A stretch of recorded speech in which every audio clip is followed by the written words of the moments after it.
So it is new tyre day. I decided against refurbing the wheels. They're in good condition. They scrub up nice once they're clean, and I couldn't justify spending another £300-400 on getting some wheels refurbed that otherwise, barring the odd scuff here and there, are in very good condition. I've ended up going with Pilot Sport 5s, and I'm going with Quick Fit because they actually turned out the cheapest. With a blue light discount code, they came out at £630 for 4 Pilot Sport 5s. I got in contact with Quick Fit and they said they're quite happy for me to film some of the process. So I'm going to get these loaded into the car. We'll head down to my local Quick Fit and we'll get some new tyres put on these bad boys. So it's dead simple to book in with Quick Fit. Just use their online booking system. As you can see, I'd already dropped my wheels off, so they were just taking the old valves out. They had the new Pilot Sport 5s sat waiting for me. I did have to wait a day or two just to get the rears in, as being 265, they were just a bit of an obscure size, and I think there is a shortage in the UK at the minute. So first of all, they just pop them on here. This just takes all of the air out of the tyre, and then they can run the machine round to pop the old one off. He did tell me obviously they put a layer of lubricant on there just so that it avoids any scratches or any resistance on the machine. As you can see, he's putting on the new one. Then they pop it back on and it just runs round, and what it does is it just runs it around the rim and it just enables it to put it on nice and quick and effectively, really. And then they push the rest on and just go through the process through all 4. Unfortunately, the guy was really helpful that did this. He was Ghoul's manager and the area manager as well, but I did not have my mic on, so everything that he told me basically I missed. Obviously here they were just doing the wheel balancing, so they run it first and it'll tell you exactly what weights need to put on. They gave me an option whether I wanted black or silver. I went with black just because I thought it went best with the anthracite wheels. Once he's got them put on, he then runs it again and it'll tell you if they've been put in the right place and if the right weights have been put on. As you can see, they were all okay. Once all the wheels are done, they were looking really nice. I'm happy that I went with Michelin's. They're a reputable brand, and at $630 they were a reasonable price. So if anyone does want some tyres, make sure to check out Quick Fit. Now that the bulk of the suspension work's done, all I'm waiting on is the new rear discs to arrive. Next I can crack on to the flange from the manifold to the cat pipe. As you can see here, all these 3 bolts were seized in. Managed to get a grinder in and cut both sides off of here. This top one was a little bit more difficult to access, so I managed to use a recip saw to get it off. It's just a case now of trying to pry that out to see if I can get it out, or if I can, that's going to be really good. Just make sure you can see it. Yeah, basically I've just been wiggling this exhaust round and it's starting to get it to come loose. There we go, that's coming out now. And we are 3.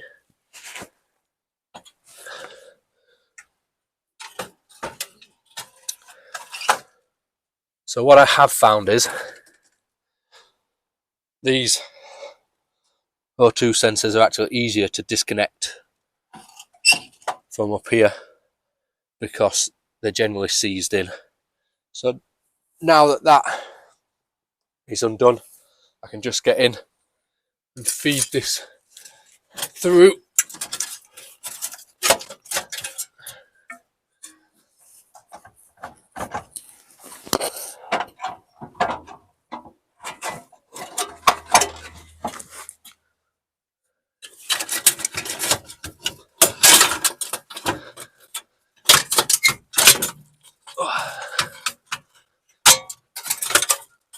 And that is out.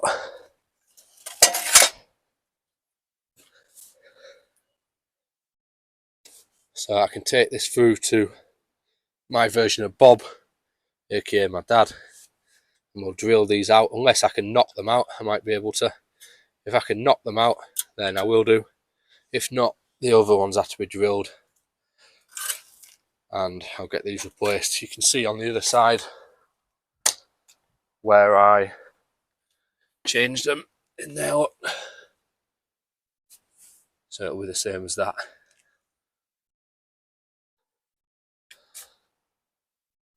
Let's see what we can get done. So like I say, I'm just at my version of Bob, aka my dad. Those that watch Matt Armstrong will get that reference. My dad's just going to be drilling out these seized bolts within this flange, and then we're also going to be looking at repairing one of the exhaust U-bends that's got a slight hole in it. So we're going to be welding that up as well as a small hairline crack in this one.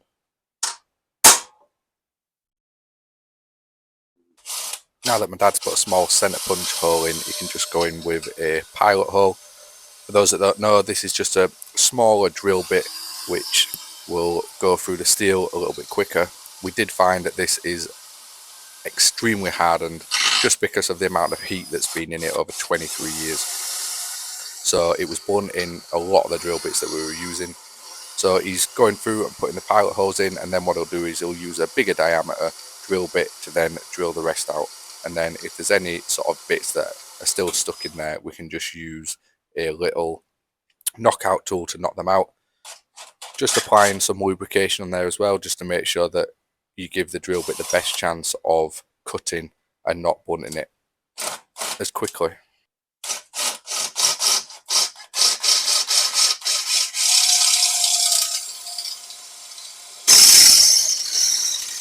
As you can see, my dad's now just going through with a bigger drill bit. This is the part that a lot of people tend to take to a garage just because they just make light work of drill bits and a lot of people don't have the equipment. So it was good of my dad to do this. It saved me some money and it meant me and my dad could do parts of this work together, which I've been enjoying.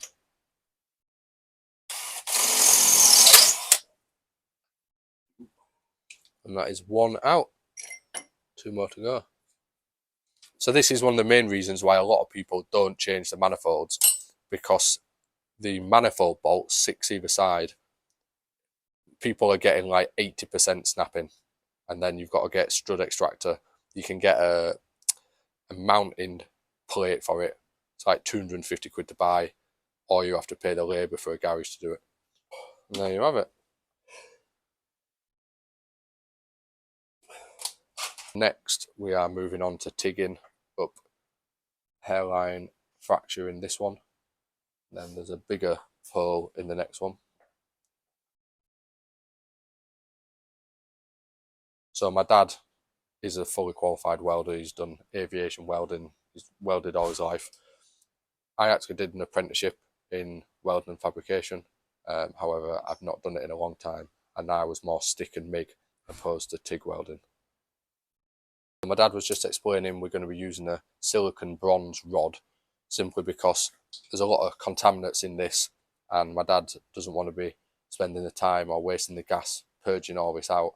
So we'll simply just be heating up the surface enough so that this rod bonds with it, just to sort of cover this. It's only a temporary fix anyway, and then I will be replacing these at some point. So it won't be a clean, shiny blue weld. It will tend to be mucky because the heat will pull the impurities from the other side into the weld pool and make it mucky. Yeah. So in other words, if it looks shit, it's this and not him.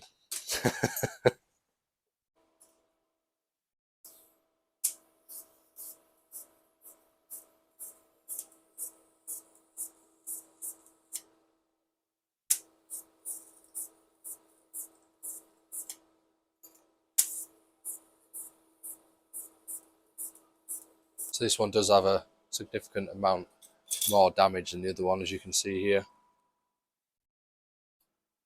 But we'll get that built up, layered, and then it'll be all done.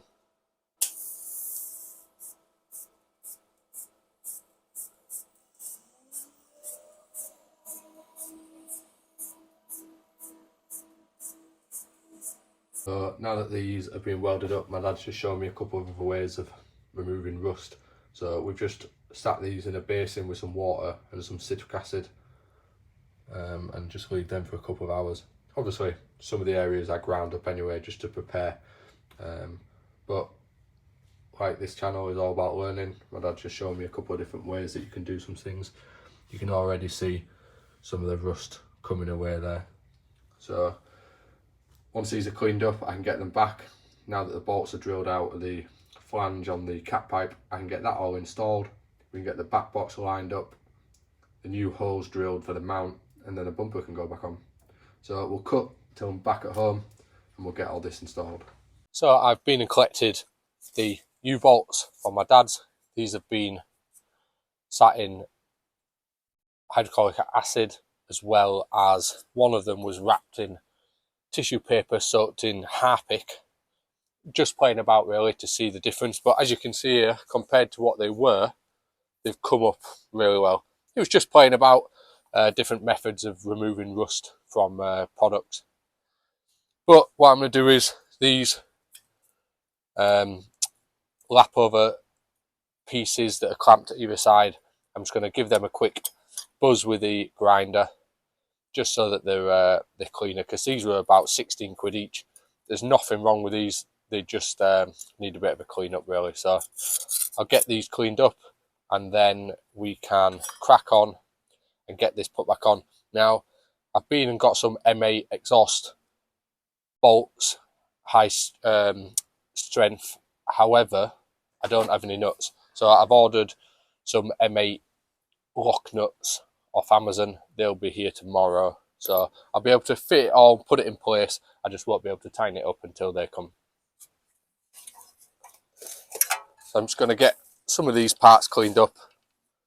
And yes, health and safety is not the one here, but we'll be fine.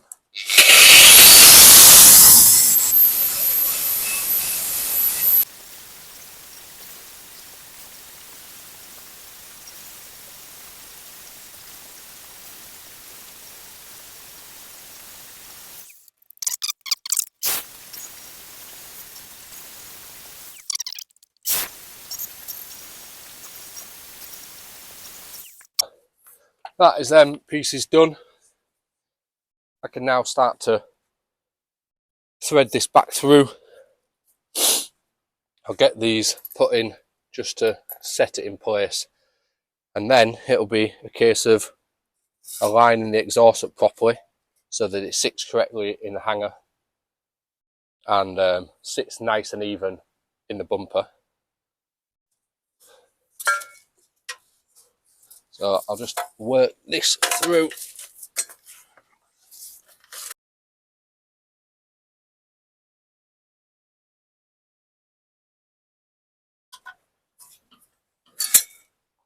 So now that's loosely in place, I can start to get the U-bend sections on.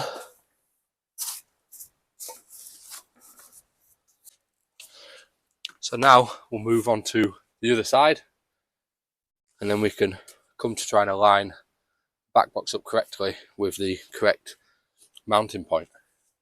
So I've gone ahead and attached the U-bend on this side. I haven't attached this section here yet. When I initially put this exhaust on, it was a bit of a rush job. Obviously the weather was a lot worse and I didn't have the driveway done, so it was just a complete mess. The quickest fix was just to secure that with 4 zip ties. Now, that was never a permanent solution. It was never going to stay like that. And now I'm able to come in and change it. A couple of things: when the exhaust was on, it was slightly off on one side when the bumper was on. And also it was not particularly centered within the gap in the bumper. Now, unfortunately, these tips, like some people have commented, do look a little bit small for the opening within the exhaust. Unfortunately, that's not particularly something I can change unless I was to completely change the back box, and I'm not in a position to do that. Plus, I really like the sound of the back box, taking away the fact of the drone, which you get on most exhausts unless you're spending thousands of pounds. So what I'm going to do is I'll get this side put in, we'll get these cut off, and I'll get it moved up so we can get the bolts in. I'll see how that sits. If it sits correctly, then I can get everything tightened up. If it doesn't, it may be that I have to drill some new holes in here so that we can get it better aligned when the bumper's on. So just while I'm tightening these up, I will say I did change all of the exhaust clamps. They were cheap, and only 13 quid off Amazon. Get these put in here.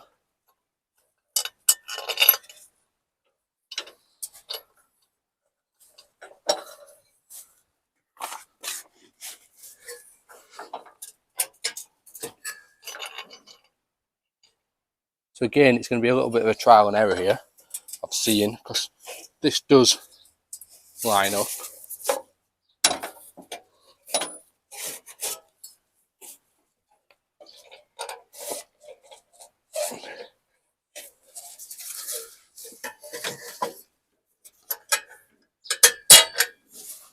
However, this may sit too high.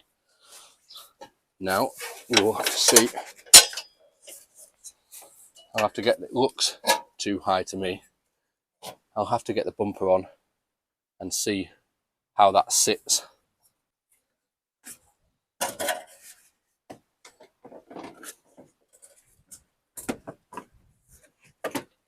So like I say, this is just going to be a real rough guide of where it sits.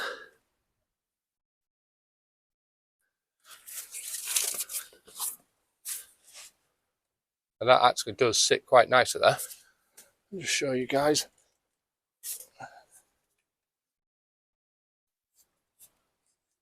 So you can see that's it sat. It's pretty central to the exhaust.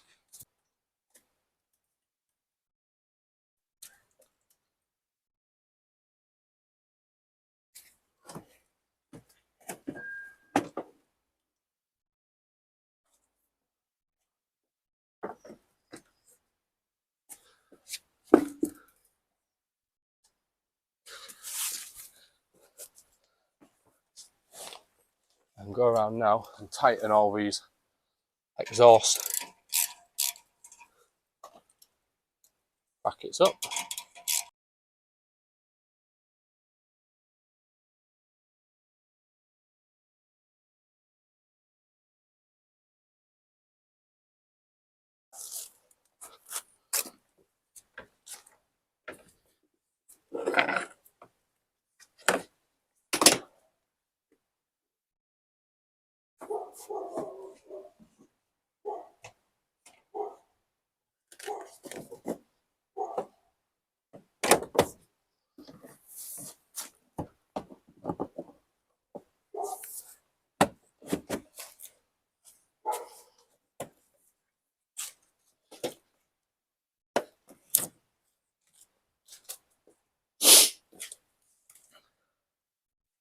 I'm happy with that.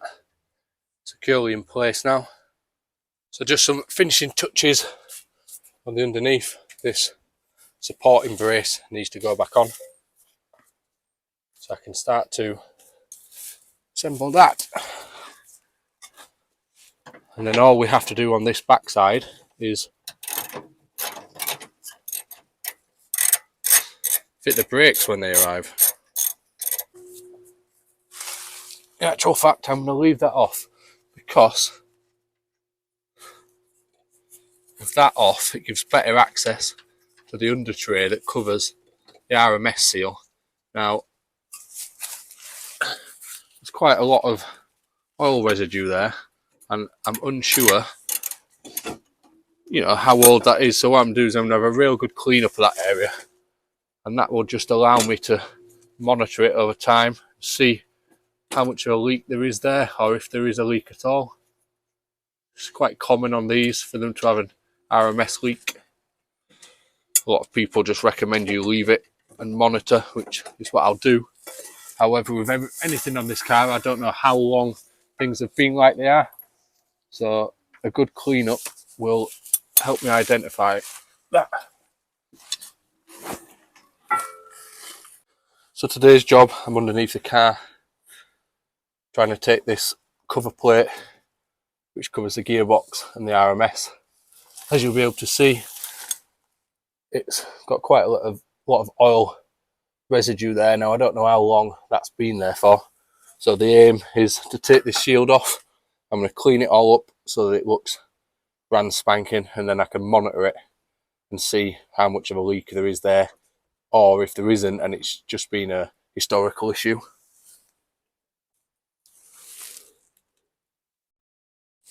So all the bolts are out of it. It's just a case of trying to encourage it down now.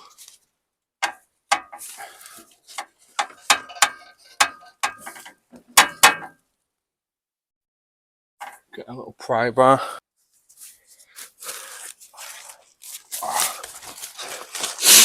So I'm back. Apologies, I just had to go because I got a little bit of stuff in my eye. I have to be really careful with me having alopecia and no eyelashes. It's so easy to just get something drop in your eye, and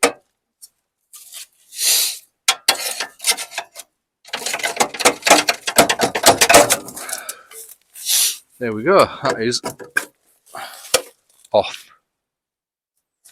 I have a really good look underneath there now and see what we're working with, get it cleaned up. And this is part of the process that if I want to drop a gearbox and do the IMS and the rear main seal in the winter, then this will be part of the process, as well as taking the sway bar out and a couple of other bits. So we'll have a quick look under there and see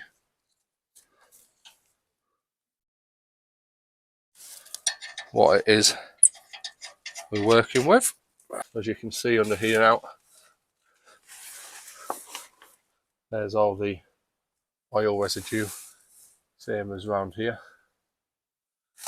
That's what I'm going to get cleaned up with some engine cleaner, toothbrush and some scrubbers. Now that I'm happy with the placement of the exhaust, I can start to put all the heat shields and inner arch liners back together, and then we can get the bumper on. I definitely recommend taking your bumpers off whenever you're doing any exhaust work. They're easy to take off and even easier to put back on. Just be mindful that a lot of these parts are 23 years old, so it's very easy to over tighten and snap them, and a lot of the plastics tend to become quite brittle and hard. So just be mindful when you're doing that, and be mindful not to over tighten any of it, because you don't want to be adding extra cost. Done.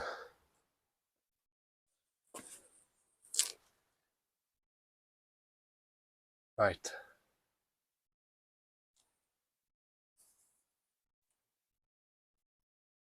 Is in need of a good clean, but fitment is loads better on the back. All lines up nicely.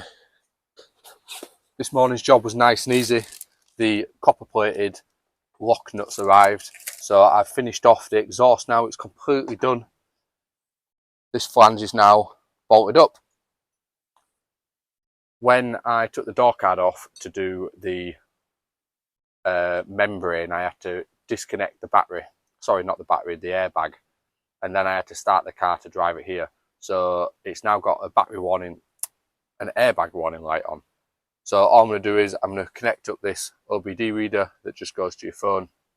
I've used it before and it was really good. So I'm just going to see if any faults come up. We'll clear them, see if any come back, and then we can crack on with the next part, which is going to be installing the rear discs and pads. We are back, and this time we have the correct parts. The new brake discs and ABS sensor came, which I broke on the other side. Reasonably priced, 13 quid, and then the brake discs were about 40 quid each. It's the last thing to do. Everything else has been done now. I can get these brake discs on, get the pads in. I'm going to clean all under the arches just to make sure that they're all looking nice, and then we can get the wheels put back on and the axle stands took out. And then really for mechanical work, that is us at a good point then. Like I've mentioned before, some of the other things that I'll be looking at doing is changing the brake lines, putting some performance brake fluid in. But what I haven't done is I haven't really driven this car spiritedly yet. And it's a shame that I hadn't done a track day before I did all the suspension work, because then I'd have something to reference against. However, now when I get in, you know, when I drive it, yeah, it'll be a noticeable difference. But in terms of driving it actually spirited on a track, I'll have nothing to reference it against. So I thought with the brakes, I won't change the brake disc, I won't change the fluid. We're going to be going on a track day soon anyway, and I'll see what the brakes are like. And then if I do decide to change them, then hopefully I'll be able to see some sort of difference. So I'll go ahead and get these discs put on, and then like I say, on the other side it is also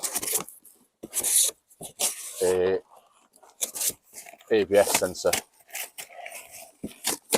Now, it was an easy mistake to make with these discs because the fronts are 298 or 299 by 24. The rears, which is the same size as what I bought, the rears are actually 292 by 20. So I had bought the wrong ones. But hey ho, it was an easy mistake to make. So a couple of top takeaways from fitting the rear discs. Ensure that you put your handbrake down, otherwise the brake shoes are out and then you can't get the disc on. It took me ages to figure out why I couldn't get it on. You can tell that I've never done brake discs before. Obviously, give your brake disc a good clean with some brake cleaner, and also the caliper bolt, just give that a good clean down with some wire brush as well, otherwise it can be quite tight getting into place. And that is the rear caliper fully fitted. Next is the other side. No need to show you guys that, it's the same as this. So we will skip to putting the wheels on and taking the stands out. I don't want to show cleaning all the car because I'm going to do a full video on the detailing of it. So let's see how she sits on these new B8s. So it's finally time to get the last wheel on. We can then take the axle stands out and get to see what this car looks like on its stance. There is a little bit of work that still needs doing after this. It still needs four-wheel lining, it needs MOT. But for most of the mechanical areas that I'm looking at, it should be completely ready. And actually at some point I will be changing the flexi hoses on the brakes. Need to upgrade the brake fluid as well. I think I'm going to use Motel 660, I think it is. So I'll get these put on and then we'll finally get to see what its stance is like.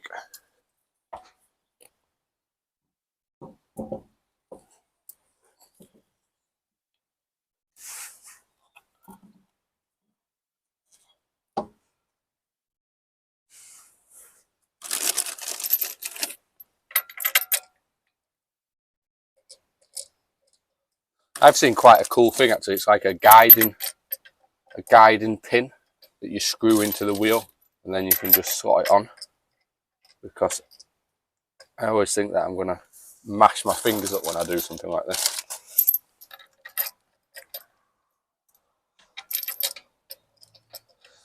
I do need to get a new set of centre caps as well because these are just faded, but I think genuine ones are like 140 quid for a set of four, so I'm in and ahhing of whether to get some new ones or whether to get some replicas.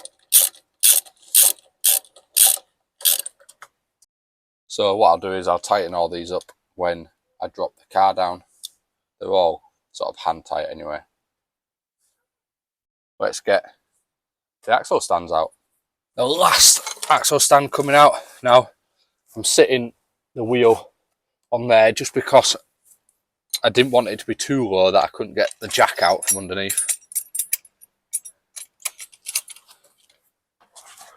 It's not dropped yet, but it will do.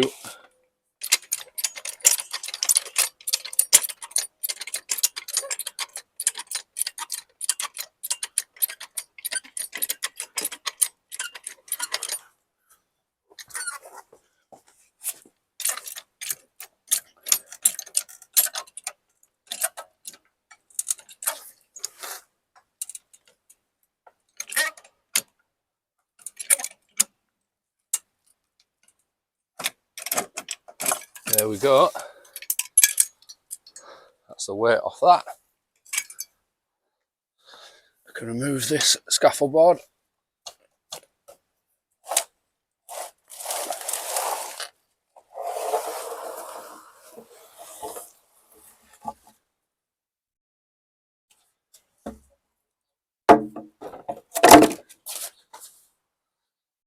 And we can get it lowered down. Obviously it'll take a little bit for it to actually sit into the springs.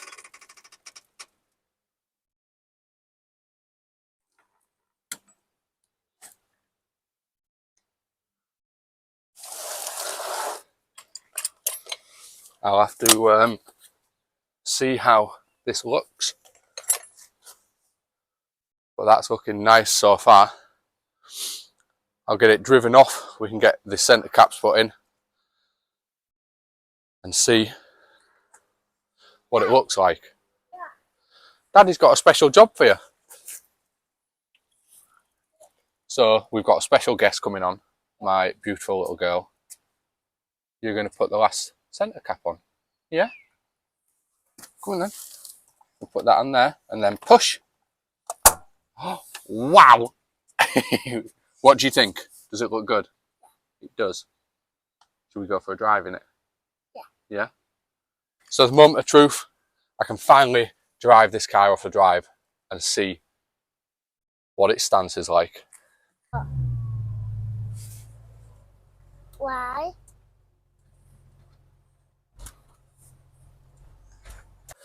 So guys, that is a wrap for the 986 upgrade project, part 1, 2 and 3. Big thank you to everybody that has watched it, commented, gave me feedback. There's things I'll have got wrong, there's things I'll have got right. It's not the end of this car. I'll be doing more things to it in the future. Next up is to take it for its MOT. Then we will be heading down to Joey's Speed Shop to have a 4-wheel alignment before getting out on some track days. Looking at booking track day at Brighton, and then it's going to be our Nürburgring trip. But as for this video, it is done. What do we say, Isabella?